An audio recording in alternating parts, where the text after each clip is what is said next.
तर operation tiger अंतर्गत ठाकरेंच्या शिवसेनेचे खासदार संजय दिना पाटील यांच्या भूमिकेबाबतही संभ्रम निर्माण झालाय।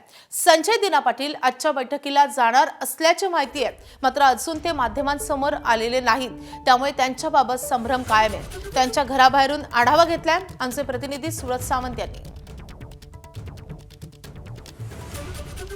शिवसेनेच्या ठाकरेंचे खासदार हे सध्या फुटीच्या उंबरठ्यावरती आहेत आणि अशातच मी भांडूपच्या संजय दिना पाटील यांच्या घरी पोहोचलेलो आहे। काल जेव्हा एबीपी माझाशी आपण त्यांच्याशी संपर्क साधण्याचा प्रयत्न केला त्यावेळी संजय दिना पाटील मी कुठेही गेलेलो नाहीये आणि मी उद्या पक्षाने बजावलेल्या कार्यक्रमासंदर्भात किंवा व्हीपच्या बैठकीला देखील उपस्थित राहणार असल्याची माहिती त्यांनी दिलेली होती।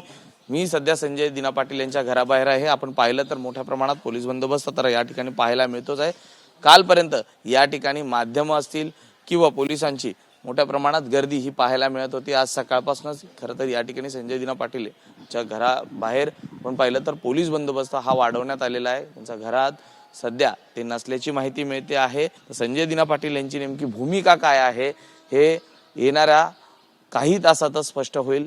ज्या बैठकीला ते उपस्थित राहिले तर नक्कीच ते ठाकरेंसोबत असतील, आयदर त्यांनी वेगळी वाट धरली आहे का हे पाहणं आता महत्त्वाचं राहणार आहे। जर्नलिस्ट प्रशांत मानेसह मी सुरज सावंत, एबीपी माझा, मुंबई।